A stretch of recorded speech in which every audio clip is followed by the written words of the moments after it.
Hello there and welcome to Brian Lomax Movie Talk and my latest Blu-ray update video. Let's fill you in on what I've been buying recently. First up is Gran Torino. This is not only my favourite Clint Eastwood starring film, it's also my favourite film of his that he directed.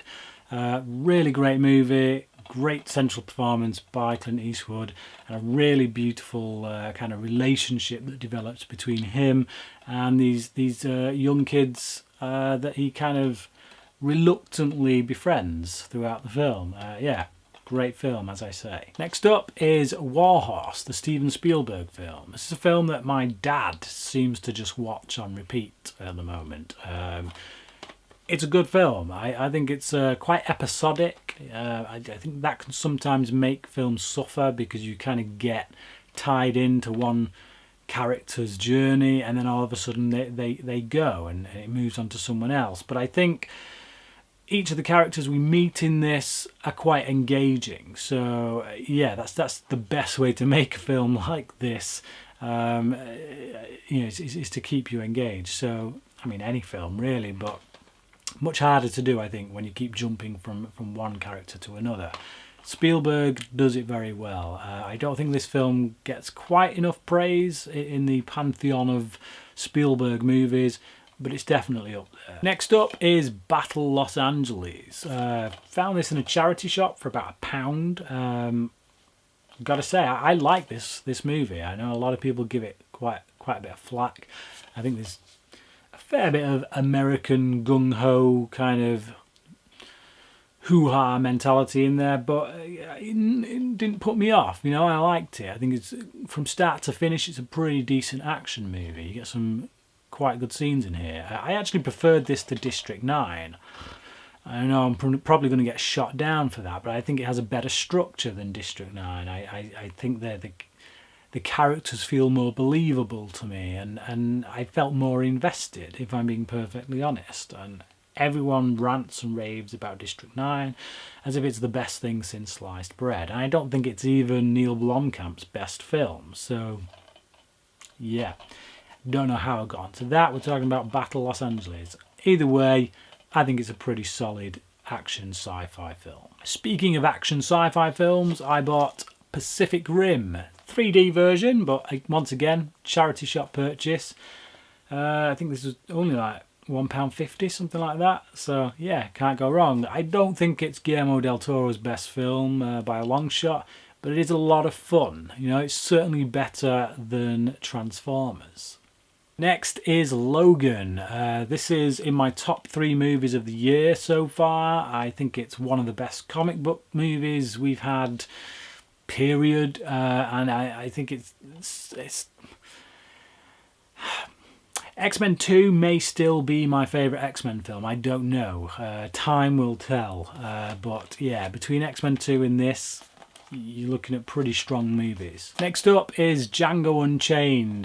This might just be my favourite Quentin Tarantino film. If there was a few elements I could cut out of Kill Bill, then that would hold my #1 spot. But there's a few elements in those films, of that film, if you want to treat it as it should be treated, which is as one film, then yeah, it just brings it down a little bit for me. This, however, is practically flawless. I think it's a cracking film from start to finish.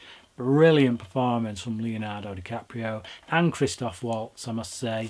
But yeah, Christoph Waltz clearly does his finest work when he's with Tarantino. Next up is Looper. Now, I did have this on DVD, and I did have Django Unchained on DVD, to be honest.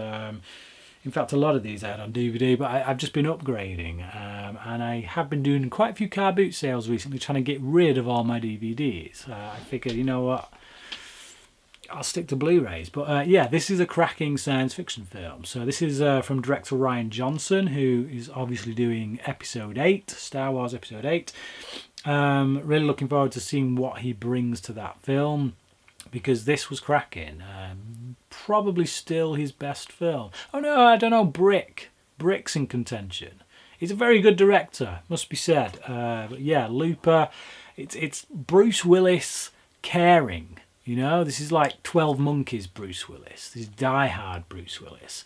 This is when Bruce Willis turns up not just for a paycheck, but to actually act. Next up is Avatar, James Cameron's Avatar. The 3 or 4 sequels, however many sequels we're going to get.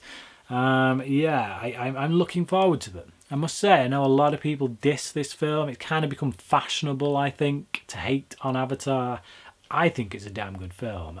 It's not up there with Terminator or Terminator 2, which I still think are James Cameron's best, or even Aliens, which is up there as well. But by anybody else's standards, this is damn good. And the whole, it's Dances with Wolves in space. So what? There's so many films that crib from other films, You can say the same thing about Star Wars. You can say the same thing about Magnificent Seven. They're all rip-offs of Japanese films. It doesn't matter.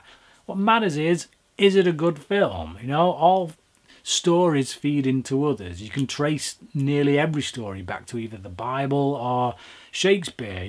Those kind of templates for stories were all back then, So, yeah. Personally, I think this is a really great film. Really kind of don't get the love nowadays that it should, despite how much people kind of raved about it when it first came out. So, happy to own it on Blu Ray, I must say. Next up is Arrival. Recently talked about this on Letterboxd Sundays. I have reviewed it on my channel as well, so I don't really want to talk about it much more.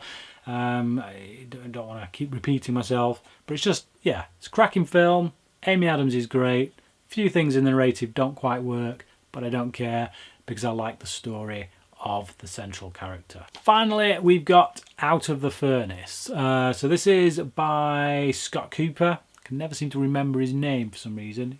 I've not seen this film. I picked this up as a blind buy. I wasn't crazy about Crazy Heart. I think it was a great performance by Jeff Bridges.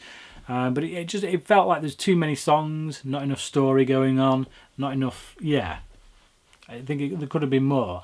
But I really liked Black Mass, which Scott Cooper directed. I think it gave Johnny Depp something he hasn't had in a long time, which is a really meaty role that requires him to act rather than just put on funny makeup.